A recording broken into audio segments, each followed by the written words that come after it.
Greetings from planet Earth on a cold, not cold. Yeah. It's a little chilly out there. Definitely nasty weather. But such is life. What's so funny, Zack? Oh boy. Hello. Hi. There you go. I don't know what happened. Yeah, your audio started to go out a little bit, and I was like, "Man, come on back, baby, come back, or else we're gonna. I will do a crazy intro." But it's Thursday. It's live. That's how we roll. I think I'm back. I'm back. Good. Well, hello, Tim. Hi. It's great to see you. Push a T in the house. That's right. Good. Represent. So are we just doing different shirts now every week now? Is that like, are we going to taste the rainbow? Like what are we doing here? Well, it's still a black shirt. Just a little bit more visible on the, yeah. Oh yeah. Last week was navy blue. Yes. Speaking of Navy, shirts? Our guest today, former Navy. Oh, okay. Yeah. I know absolutely nothing about this guy. So this will be fun. Sometimes you know them, sometimes I know them. Sometimes we don't know them at all. Sometimes we know them really well. This is a one of us. First time that this is the first time, Leland, you don't know this, and the audience probably doesn't know this. This is the first time we're doing this show when someone's in their 40s. Yeah, the co-host is in their 40s. We're going to have a more mature show today. Yep. I guess. You've been in your 40s on the show. No, but I said the co-host. Yeah, dude, I'm 40s are now in my rear view, which is crazy. Yeah. I feel like I'm the same person. Same. It's just a day, just another day. Is this WrestleMania 40th birthday present? Nice. It is. Yeah. How are you guys getting up there, Zack? Drive 5 hours. Nice. Leaving Saturday morning. Take the Chesapeake Bay Bridge Tunnel? Well, we're not taking the Key Bridge. Oh, too soon. Yeah. I don't think we would have taken that anyway. But, yep, taking it up. 5 a.m. We're going to leave. They got this thing called WWE World, which is like an immersive museum. So we'll go do that. Then we'll go to the granddaddy of them all. Bucket list item number 1. Finally got to do it. Man, so now what's going to rise to the top after you attend? I don't know. I got to go look at my list. Skydiving was always on there, but now that I'm older, more wiser, I don't know that I ever really want to do that. Have you ever jumped out of a plane? No. Leland, you? No, I haven't. Yeah, like if I'm like 18 to 25, like I was like, oh, I got to do this. My wife's done it. Yeah, I've done iFly. That's the closest thing. It can't be that close. Well, I mean, it's still skydiving. But the tickets that you won at the event that I went to way back when, like 10 years ago? I don't know. I don't remember. It could have been. I don't know. Wasn't it from that ice thing? Innovation, culture, extreme. Something like that? Man, dude, I don't even remember, man. That's like long ago. Yeah, well, someone that we know forced us to go down a memory lane, and that was not part of it, though. But yeah. Anyhow, Leland, hello, welcome. This could be the longest intro in our 204 episode history. Could be. So the Vroom, VROOM. I'm just interested in what Vroom means in this case, because when I saw it, I was very interested in what the origins of just the name are. Yeah. So Rich Barton, the former CEO of Zillow, has this philosophy that you name a company based off of high Scrabble value as well as 2 syllables. And so when I was thinking of a name for my overall real estate company, the etymology behind Vroom and Brick is, Vroom annotates something that's fast, and then brick is a material that a house is made out of. So in the context of real estate technology, VroomBrick really symbolizes a fast and efficient way to buy a home. But is it really one word or is it two? Because you have the B capitalized. So when it comes to Scrabble, I feel like you're. I would say it's more of it is one word in this context, but it could be a compound word. Okay. Yeah, tell us a little bit about VroomBrick. I mean, like, gosh, there's a lot to dive into. So let's just start from the origins and what is it, and then we can dig in because this touches a lot of different areas. Yeah. So backing up a little bit, I was a realtor in my past career, and throughout the process, I noticed a lot of inefficiencies. A lot of that stemmed from the military clientele that I worked with. Being a veteran, I mostly worked with, when I was a realtor, I mostly worked with VA loan buyers. And so VA loan buyers have this great benefit called the VA loan. And so you get to put zero down on a house, you get lower than the average market value interest rate. And all of that, you really just have to be able to qualify for it with your income. But because you're a service member, that's one of your benefits that you get. And so although you have that zero down loan, you still have to pay closing costs. And the VFW organization, Veteran Foreign Wars, states that the biggest barrier for veterans buying homes is closing costs, because they do have this zero down loan. And so as I was in my time as a realtor, I always contributed a certain amount of my commission towards my buyer's closing cost, as a benefit and as a sort of thank you for your service. Because being a veteran, I know what they went through. I know that closing cost is a barrier. And so what I started thinking about in the incubation stage of this company was, how do I make the real estate process more efficient? And that's what VroomBrick is rooted in. So really, we're all about customer empowerment through technology. And we provide a platform that democratizes the buying and selling process for military buyers and sellers. And so the savings are passed on to our users through our transaction dashboard. And on that dashboard, we bridge the gap between procedural guidance, education, and connecting you to the necessary stakeholders of a real estate transaction. That is, how much is still left to be disrupted? Like, would you say that we're still at the very, very beginning stages? I know it's been a long time since I've purchased a home, and it's just the amount of paperwork and the amount of signatures and the amount of, like that, just the binder you get when you're done is just crazy. How much of that? For them to resell it the next day. Oh, the selling the mortgage. And again, yeah. Right. But how much is, like, I don't know, like, it just seems like when you see packets of paper and you're burning that much stuff and people are carrying clipboards, that just smells like disruption opportunity for me. How much has been digitized? How much has been optimized? And how much is there still left to be disrupted? Yeah.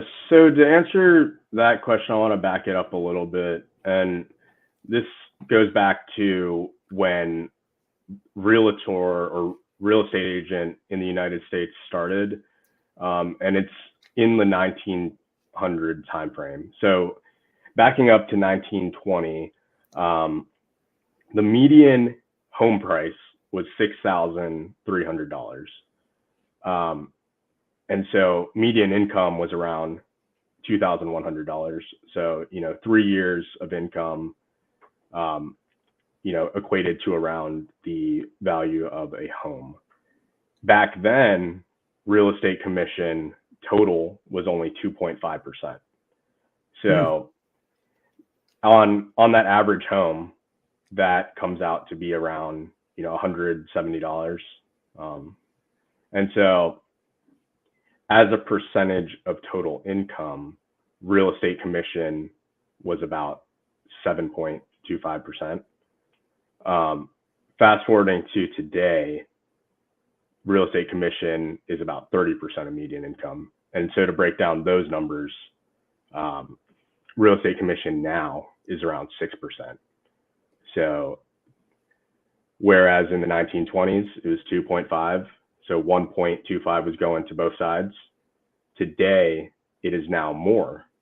And, back in the day when realtors had to drive people around, they had exclusive access to the real estate information network. They were the ones actually marketing, networking. So it's kind of counterintuitive. Commission has actually gone up from the start, even though we have more technology.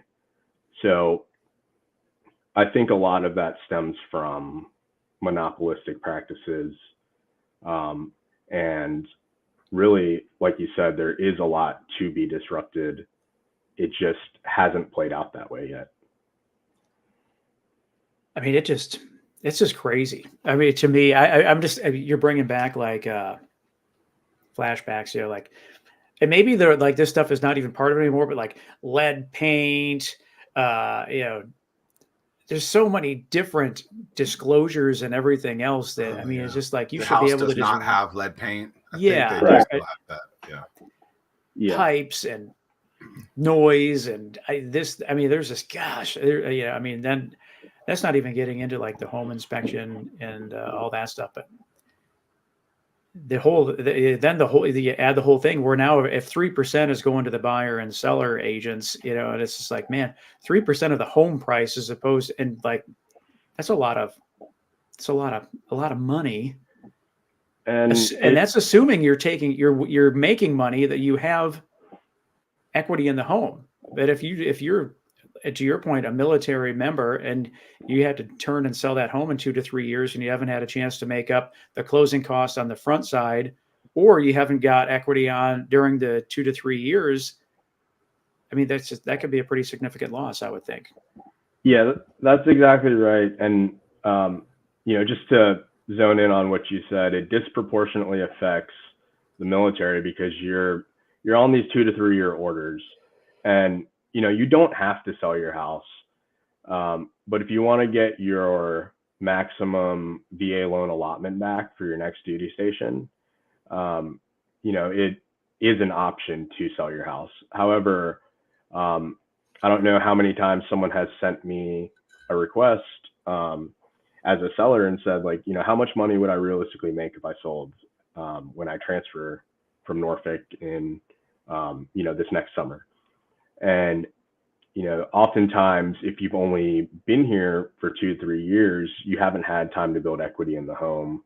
And the realtor fees are eating away at the equity that has been earned in that home over time. So really, at the end of the day, commission becomes by proxy a tax on your net worth as a military veteran. And selling doesn't really become a feasible option. And then, that takes up some of your allotment for when you're trying to buy at your next duty station. And it's amazing to me, Zach, like I live in a really, really heavily populated military neighborhood, but it's just stunning, man. Like when I talk to people throughout our neighborhood, like as they PCS move from low base to base, how many people collect homes and then just they buy a home, they move, they rent it out, buy another home, move and rent it out. And that it's not necessarily by choice as much as it is like, I got to hold on to this thing because I haven't made enough equity, or I don't have enough equity in that property that I have to hold on to it and rent it out. Isn't it because like the first 10 years is like so much interest? Well, and I think that it's a cycle, and correct me if I'm wrong, Leland, but way better than I, but it's just the cycles of home buying. If you got if it's a hot market, then that's great. But if you happen to buy in the peak and then sell when there's a dip, And Well, it's like people now, they're like, hey, I'm gonna sell my house because I can make this much money. It's like, well, you still got to then go buy a house this expensive. So it's like, or this increase. And I mean, do we really think they're going to drop? I mean, what's the average home price in this area, Leland? 400,000? I have no idea. It's around that $380,000 mark in the Hampton Roads. So and to pay 6%, so that's just make math easy, 24,000. Yeah, pretty close to that. And if you're in a hot market, man, I mean, it's just like, I mean, how much, I don't know. I mean, nothing against the realtors that are going to listen, but it's like, man, you have access to MLS. You can see everything that you want to see before you even see it. But then the selling agent, they go in, they turn the lights on and unlock the house. And if it's a hot market, especially if you're military. Do you think they're in those spaces though? Like realtors are in that space because the overwhelming majority of an individual doesn't want to be in the sales process. They want someone else to negotiate for them, or at least do any of that stuff. I mean, I don't know. Yeah. I feel like most people don't want to be in uncomfortable situations. Like they don't even like saying no to someone. Right. And so I think that's where the value of an agent in that case is so that you don't have to have those hard conversations, and you don't want to. Yeah, it's just, I don't know. That's what I would envision is to. Yeah, it's an interesting exercise that I like to do, and really to kind of take a term from the All In podcast. If we steel man a realtor's position on how they add value, I would say that they give those negotiation tactics. They provide you a expert knowledge of an area. They write your contracts. They open up the doors to let you see a home. They provide, fact sheets on the home. But the kind of argument where VroomBrick comes in is, why can't technology do all those things for less? And those are the tenets we focus on, is like, if commission has increased over time, but so has technology, you would think it would be the opposite, that as technology has increased, commission has decreased. I mean, this is like, I would have no problem paying some sort of a commission to someone selling my home if they were able to, all right, the average selling price in your neighborhood is 400,000 and they were able to get 450. I would be more than happy to give a percentage of that 50,000 that bumped up over the average. But to my point earlier, if you're taking a loss on the house, or if you're not going to make any money or break even, and then you're paying those commissions, that's a bitter pill to swallow. Yeah, and that's a problem that VroomBrick is trying to solve. We take everything that a realtor does, and it's on our platform. Everything from transaction coordination, and then anything as far as stakeholders. You're connected to our partnered closing attorney, partnered lender. You're always welcome to use, a different stakeholder if the prices are better, or if you have a personal relationship with them. But what VroomBrick does is give you that procedural guidance. Okay, I just ratified a contract. When is my home inspection contingency removal due? When am I getting my termite and moisture inspection? When is my appraisal happening? And keeping you on track, as well as providing an intermediary transaction coordinator for you to make sure you're going to get from point A to point B. The way I look at it is, when you order a pizza from Domino's, you have the Domino's pizza tracker. We essentially provide that Domino's pizza tracker of real estate. And then to bring in another analogy, we essentially act as the TurboTax of the real estate world. So you don't necessarily need an accountant to do your taxes, or a CPA to do your taxes. You don't necessarily need a realtor to buy or sell a house. And that's what VroomBrick does. So I'm not saying there's a need to completely eliminate real estate agents. I do think some people will want that experience, that person-to-person experience. especially in the older generation. But what I think society is trending towards is taking out these intermediaries, and VroomBrick wants to be a part of that customer empowerment that allows people to facilitate these transactions on their own. So real estate agents hate you, though, is what you're telling us.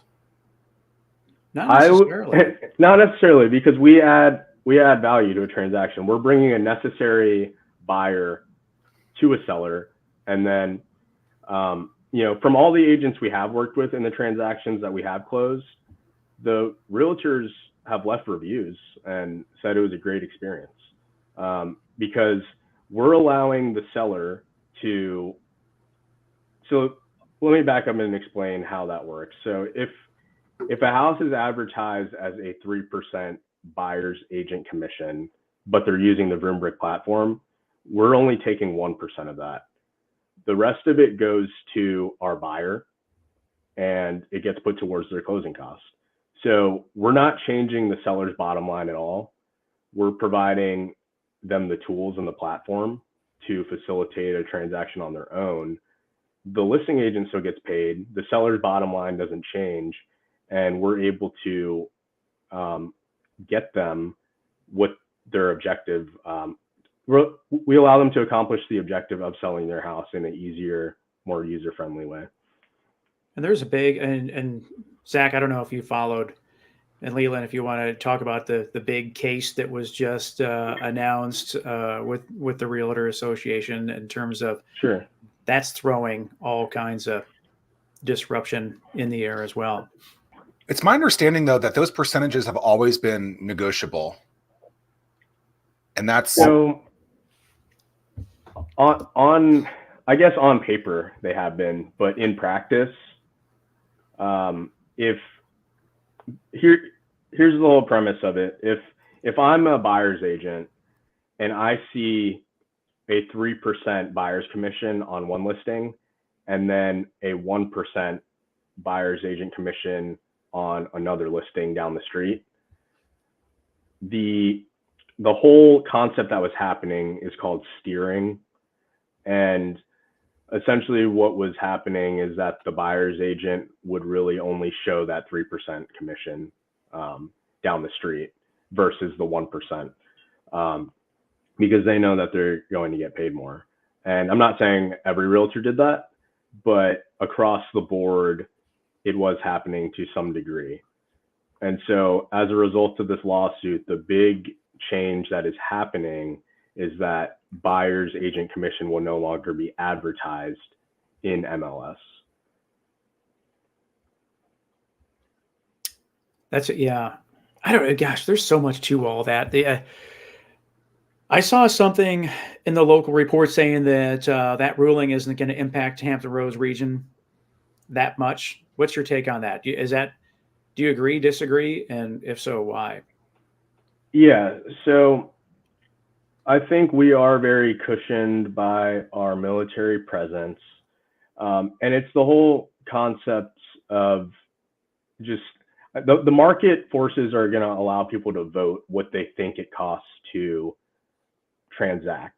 So, if someone puts up their house for sale and they don't have a buyer's agent commission advertised, what's going to happen behind the scenes in the traditional setting is that the buyer's agent has to negotiate what their commission is going to be upfront with the buyer. So in the same way that the seller had to sign a listing agreement with their listing agent, a buyer is now going to have to sign, exclusive buyer agreement upfront. And so they're going to have their commission baked into their services that they're doing. And they're going to go put in an offer on a house, and the realtor is going to have their commission on that contract. So it's no longer advertised, but they're still going to have that commission that they're doing their service for. And so if someone can come in, if buyer A has a buyer's agent that still wants to do it for 3%, but buyer B is using VroomBrick, who allows you to do it for 1%, the seller's bottom line is going to be a 2% difference if all other factors are the same. So really what I think is going to happen is it's going to level out somewhere to around 2% if I have to put a precise number on it. But as a whole, people are going to be looking for alternatives to using agents. And so the big impact of that lawsuit is really just no commission being listed. But I think if I'm NAR's lawyer, I'm thinking that they got off easy, because there's two other things that are monopolistic practices that was not mentioned at all, or no changes are occurring to it. And it's, so the realtor lockboxes prevent access from anyone who's other than a realtor. And then the other part that wasn't mentioned at all is, in order to get a listing on MLS in the first place, you need to be a realtor. So there's that monopoly on data entry, and there's that monopoly on access. So there's those two things that weren't mentioned at all. So NAR can still maintain its overarching power in that regard, because the more eyes you have on a listing, the more traffic from buyers you get, the more control you have over the process. And if traffic is being driven from MLS, which NAR controls through access and data entry, then they still have a position of authority. They still have a position to be able to have control over the situation. I think it's interesting, like how much Airbnb or VRBO has kind of changed the potentially changed the buyer's mindset. Like with us, we'll go through swiping pictures and we'll book an Airbnb or VRBO without ever seeing the place. And I think that will eventually stem down to the buying process, where like you go through some pictures. Hey, I'm interested in this, and then you may go check it out, have the home inspection or whatever. But it's really, especially from the military side, it's going to change the buying procedure has changed, I would think. Yeah. So I think COVID actually changed a lot of that stuff. Yeah. I've dealt with a lot of buyers who have just bought virtually. When it comes down to it, the inspection report gives them a better snapshot, if they weren't satisfied with just that virtual showing. But yeah, overall, I think there's still a need to see the house in person for the majority of buyers. But there are other tools for people that are more flexible. And, I would even recommend seeing the house in person, especially if it's an older home. Like I myself wouldn't ever buy on sole virtual unless I had, like a relative or a friend go check it out for me and they were the ones FaceTiming me. Yeah. So Tim, you actually think that people will spend that much money on something sight unseen?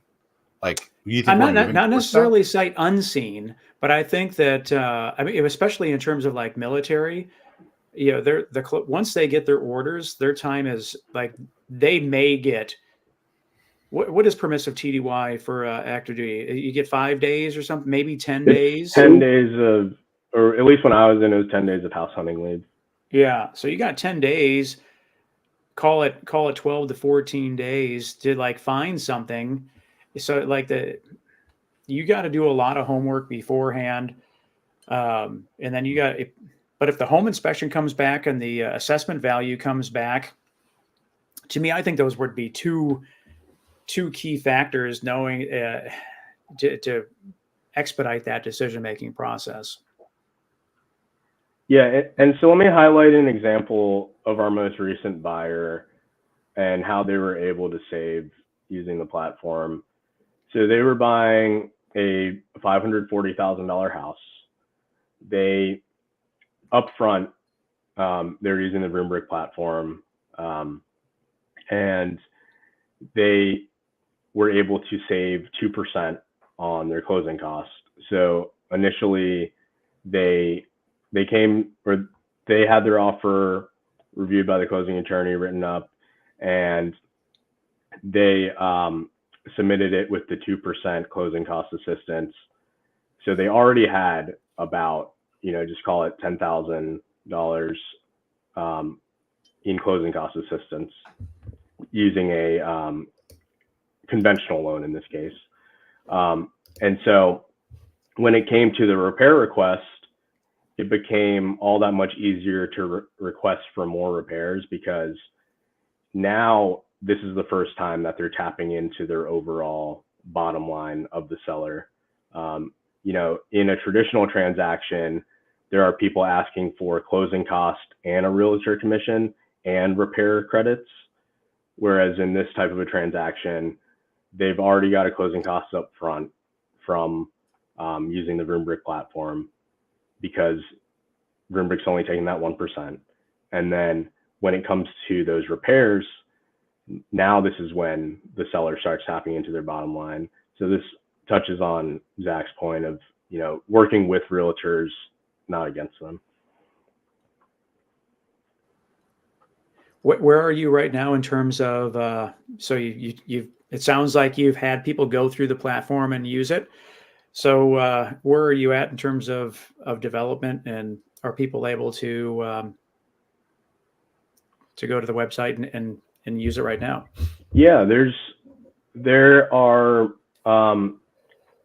there's about a dozen users actively using the platform. We've also had multiple closings already. So it's up and live. It's a web app at the moment, working on the iOS and Android development currently.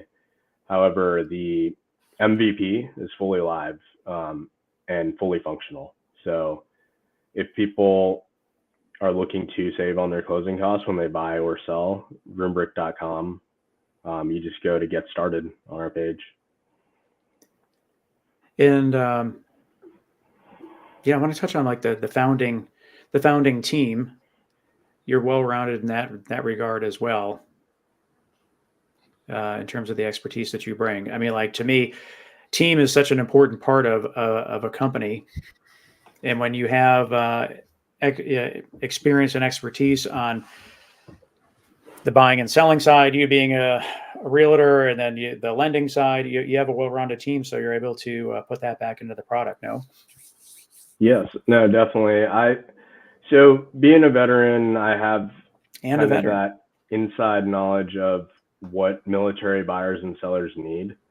And as a former realtor, it's one of those situations where I was boots on the ground, seeing how what I call the legacy system works, and kind of the approach that I'm taking here is that I know that the real estate market needs to be met where it's at.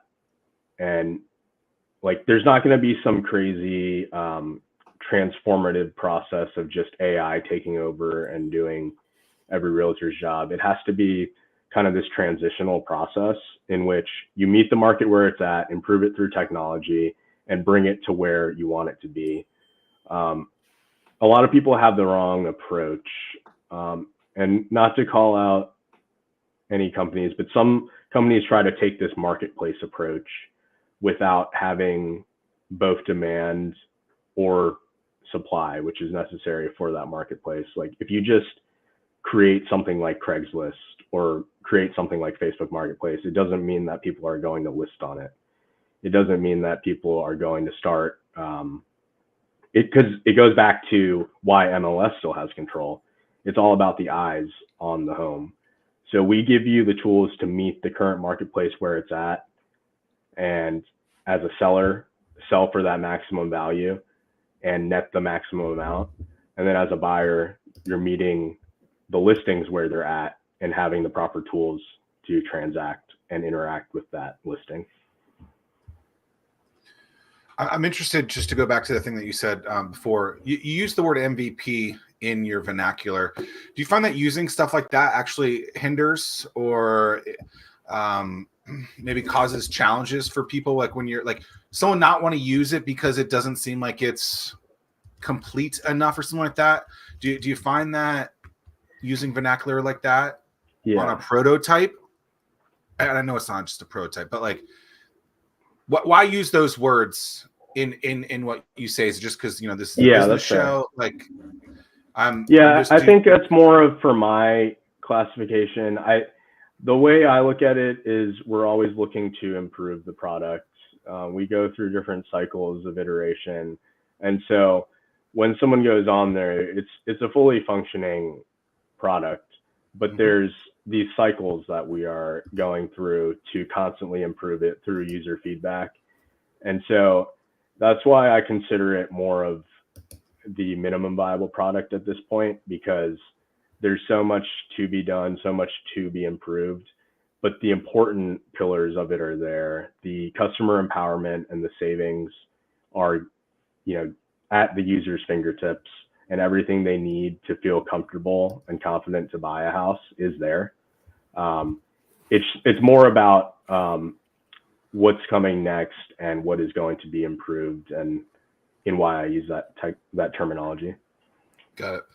How do you build trust with customers in an archaic world where they're so used to doing it the old way that seems at least safe?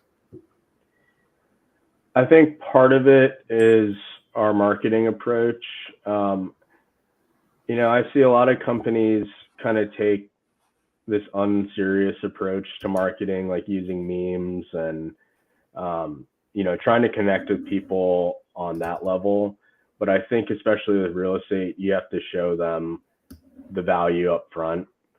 And so really it comes from my background as a founder, as well as giving them, when you create an account, having that level of 5-star service from start to finish, giving them free tools like an offer simulator, guidance on the buying and selling process, a knowledge center for education on our site.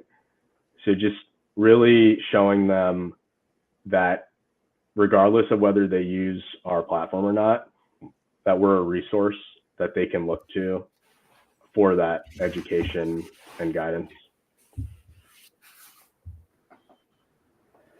What is gosh, I'm curious. Are you waiting to see more of the fallout from the ruling that just happened, or do you have a set of a roadmap of things that you're looking to add to the platform?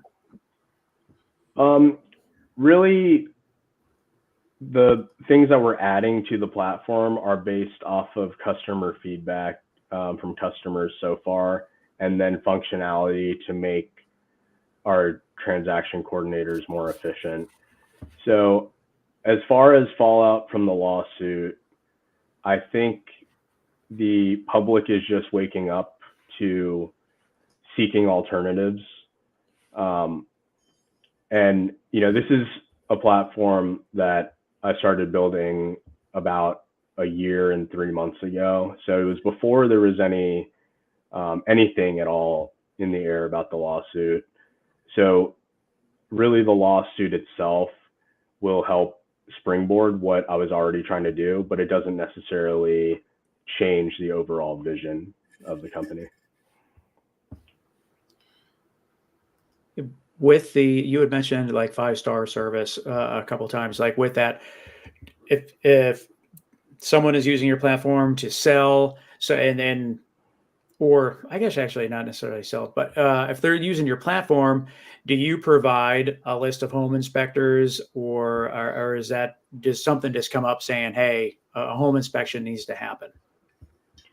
We have a list for them, depending on what area it is. Like, let's say it's Williamsburg, we have like 3 different people, but that list is different for, the south side of the tunnel. Is that normally through a realtor? Is that why the realtor home does inspection? that? Yeah, they usually schedule all that. It's sort of a mixed bag. It's more about, when I was a realtor, I would provide suggestions, but then sometimes people would go with their family friend that was a home inspector, and they would set it up. So it really depends. There wasn't any uniform process to scheduling a home inspection before then. But what we're about is giving our consumers the optionality and that task management aspect that follows onto it. When is that home inspection scheduled? Are they going to be there at that specific time? The report comes in about 24 hours later.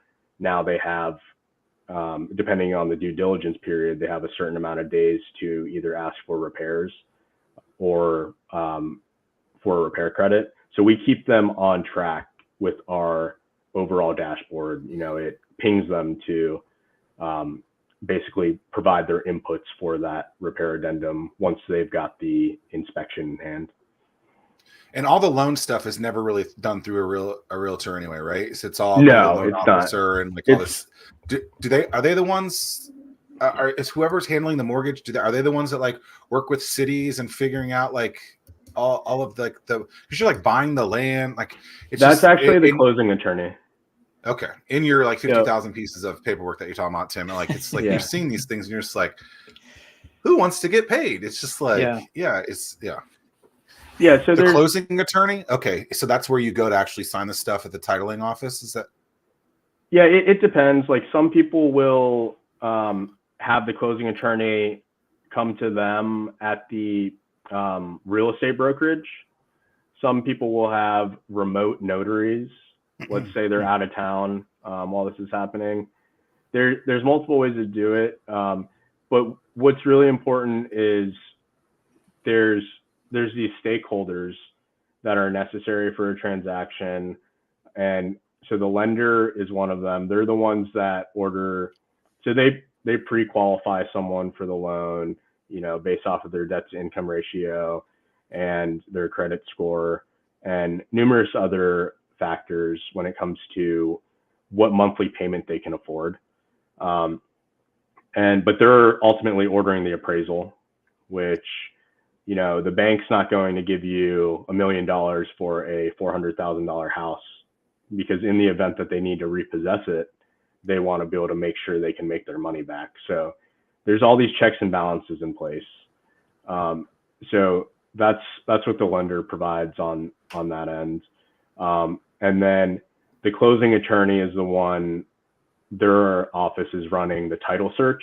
They're making sure that there's no clouds on title, that the primary lien on the home, which should be the mortgage, is going to be paid off at closing. And then they offer title insurance as well. So those are two of the stakeholders that I would say are absolutely necessary in a transaction. The other optional ones, because some people do home inspections, some people don't, because they want to win a deal. Sometimes people waive the inspection to try to win a deal. But there's other stakeholders such as the home inspector. Another crucial one is insurance. And VroomBrick connects you to all these people while facilitating the rest of the process. Gotcha. Wow. Are you from here? What brought you? The military? I'm from. Here? No, so my grandpa did 30 years in the Navy. My dad did 30 years in the Navy. I did 5 years, but my family all ultimately settled down in the Norfolk or Virginia Beach area. So I grew up in Virginia Beach. Between Virginia Beach and Hawaii is where I grew up. Oh yeah, Which one do you like better? I don't know. I like visiting Hawaii, but I like Virginia Beach better. It's a lot less expensive. It's all my family's here. I really do have high hopes for the 757 as a whole. Yeah, days like today, Hawaii doesn't sound so bad. But yeah, a lot. It's interesting. Some of the military people that I talk to, I can't remember what the phrase they use, but island fever or something. That when you're just stuck there, and there's worse places to be stuck. But yeah, I mean, you get nice to have some of the amenities that are in and around this area or wherever you're at. Definitely. Yeah. This has been what a reminder of how complicated home buying is. My gosh. It's stupid. Yeah. Well, the crazy thing is all this stuff comes and it came from a lawsuit of some kind. I mean, it's just bananas. I forgot so much about the process. Well, how long have you guys lived there? 20 years? We've been here 15 in our current home. Yeah. Okay. And it sounds like it's still as complicated as it was before, just in terms of like how many people have to be part of the process. And if you're able to simplify that, Leland, then man. Yeah, see, it's not actually that complicated when you break it down. It's really just a checklist at the end of the day. And following that checklist is something that really anyone can do. So, for example, my first house I bought with a realtor. I had no knowledge of the real estate process. This was in 2019 or actually 2018. And I just really didn't know how to buy a home. So my first thought was go to Navy Federal and apply for a loan. And they assigned me a realtor through their realtor rewards program. And that worked out great. Like, at the time, that's what I needed. My second house, I was not a realtor myself yet, but I went directly to the listing agent. And as a result, I was able to cut down on the overall price by at the end of it, we cut down on around 3% total because I was working directly with the listing agent. I signed a dual representation agreement, and I was able to leverage the fact that he was going to make double commission on a home, and the realtor reduced the price of their commission overall to 4%. And then the owner came down on the overall price after repairs were needed. So I essentially ended up getting around a 3% discount for not using a buyer's agent. And so that's really when I started thinking about like, all right, I should become a realtor if I want to continue buying these homes and continue real estate investing. But as I became a realtor, I kept thinking back to that second house that I bought and was just thinking, why can't anyone do what I just did? And it comes from that procedural guidance, education, and being connected to the proper stakeholders. It's really those three things. So it's not that difficult. It's not difficult to buy without a realtor. VroomBrick just makes it easier to do that. Well, I appreciate it. I mean, wow. I don't know. It's just, it's all. Zach, you going to move anytime soon? No, please don't even put that bug in anyone's ear. No. No. Yeah. I just don't want to move. Like no, the physical moving aspect of things. Yeah. So and to your point earlier, you got to move somewhere. Yeah. I mean, I thought where we live is where we would be, but like, I mean, it's so easy to get to so many different places, and we have the parks, which I really appreciate. So yeah, I mean, I don't want to move. Leland, when you went to the Navy, were you anticipating getting out in 5 years? And was business always a thing that you wanted to do? Where did that kind of spot come about? Yeah, so really the Navy was kind of like that family legacy, family business type of deal for me. I mentioned my grandpa, both of my grandfathers did 30 and 20 years respectively in the Navy, and then my dad did 30. So for me, it was the logical step for me after college, because I honestly didn't really know what I wanted to do. And so my dad encouraged me to do ROTC. I ended up, like, in hindsight, all the lessons I've learned have made the entrepreneurial journey a lot easier for me. But at the time, on my first tour, I realized that the Navy wasn't for me. It was more about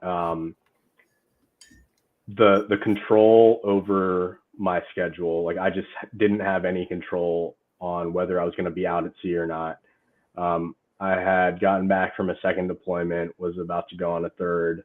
And so I realized that I was going to do 5 and get out. And so after that, though, it became a matter of what can I do that allows me to control my time in the way that the Navy didn't allow me to control my time.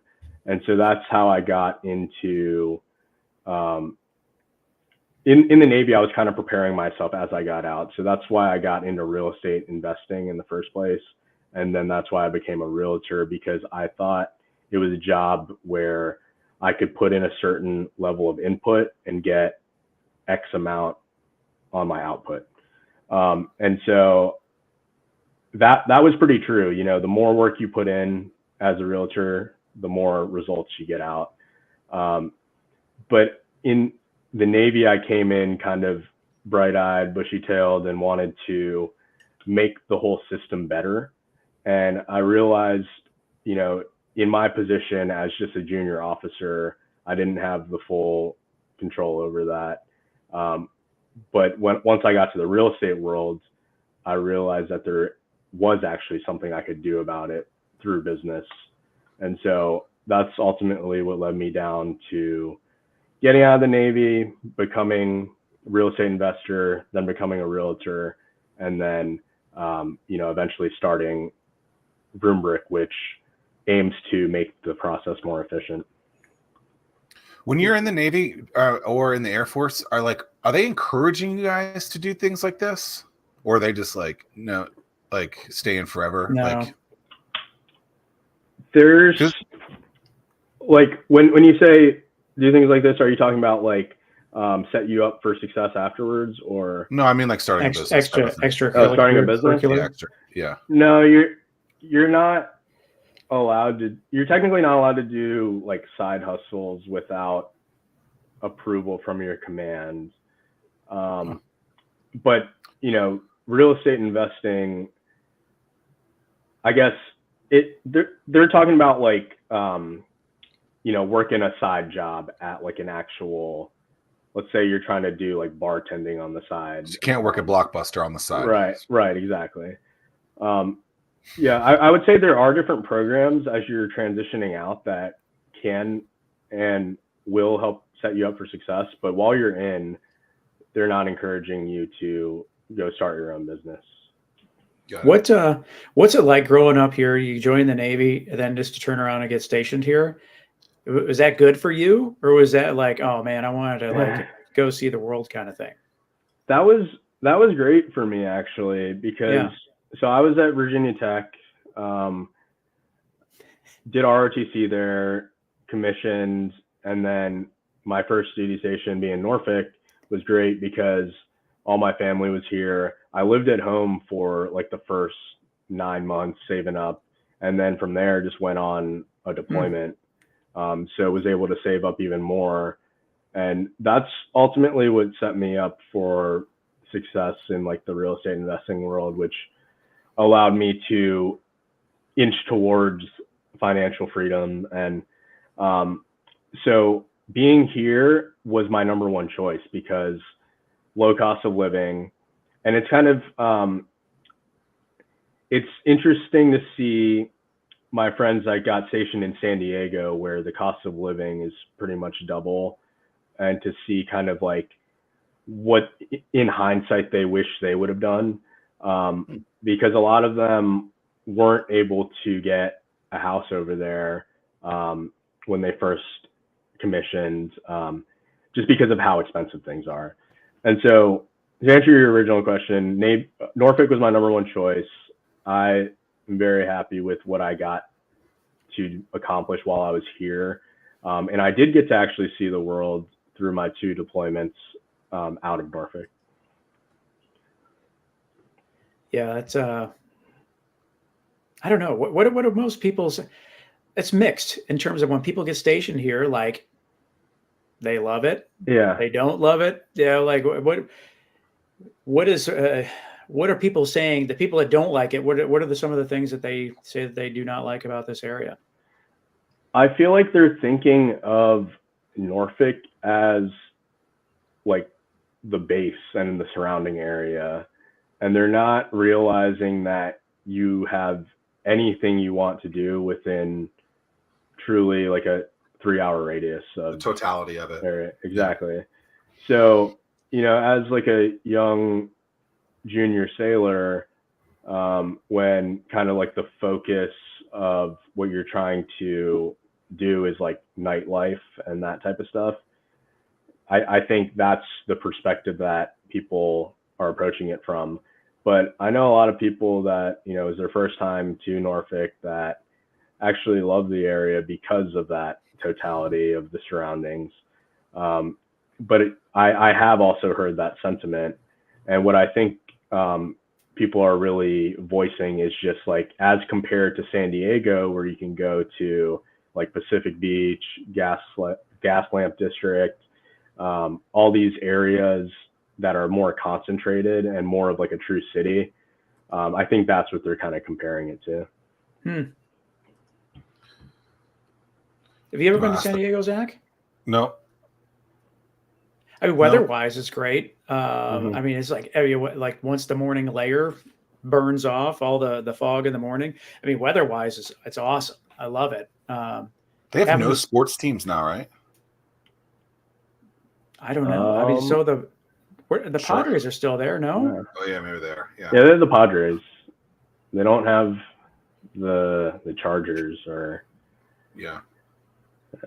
But yeah, I mean, it's so expensive. Like, I don't know how anybody can like even go there and buy a home unless you're like, I don't even know how you have enough money to even put a down payment down to purchase property. It's so expensive. Yeah. Yeah, it is tough out there. And that's one of the interesting statistics about this area. You're able to get a property within walking distance of the beach for under $500,000. Like, there's not really any other place you can do that. What is like? Isn't it? It's crazy. Like, I don't know if it's nationwide or just locally, but like the average number of homes that a realtor sells like a year is like 2 or some crazy number. Like, yeah, the number, like a vast majority of the realtors.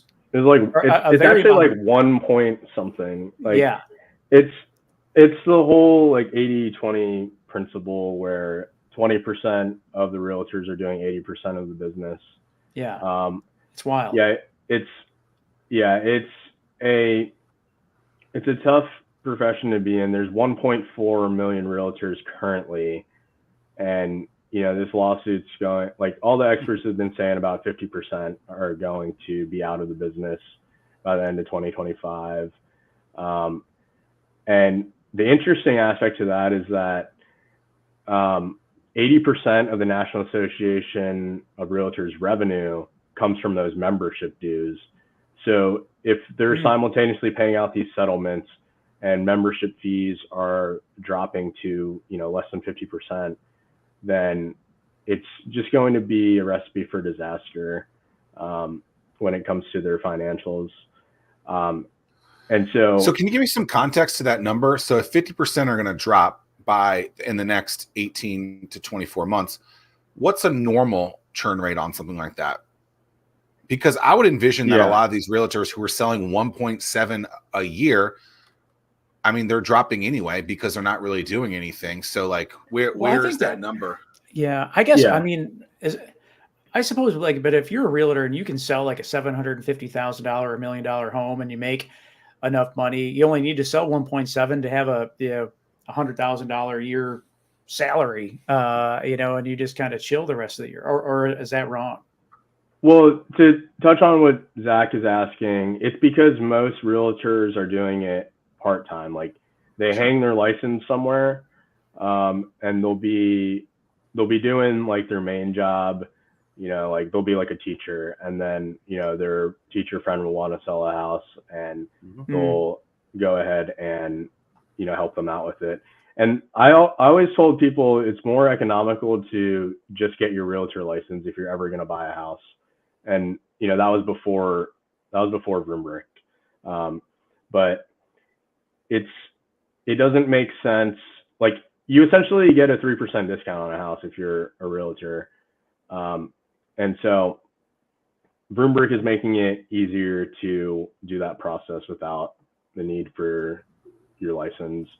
But yeah, it's the normal turn rate. It's like 80% of realtors get out after 5 years because the dues are closer to $1,500 a year.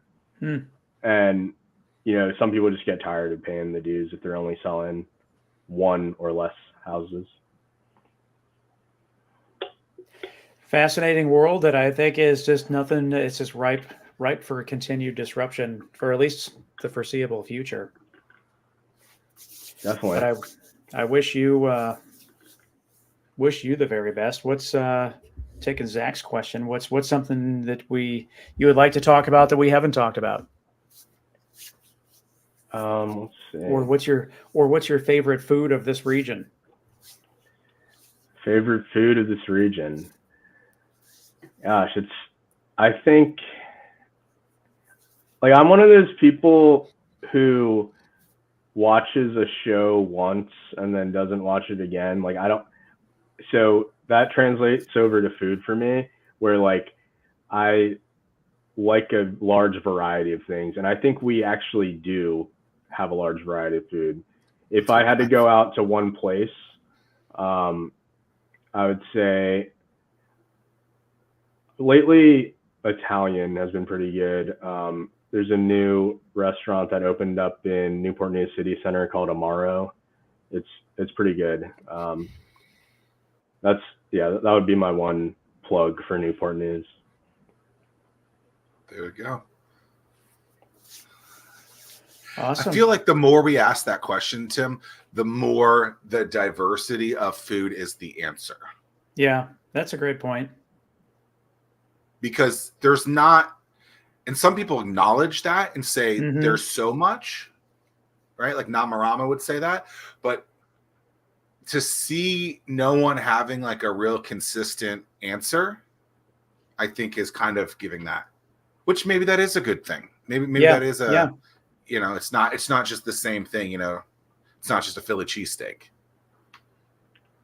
So, Leland, it's been wonderful. Thank you for your time. Yeah, it was nice meeting you, Zack. Yeah, head to VroomBrick.com, learn more. Yeah. Buy or sell your home if you're a military member. Look at Tim acting like every real estate agent out there. If you're buying and selling a home. Until next time.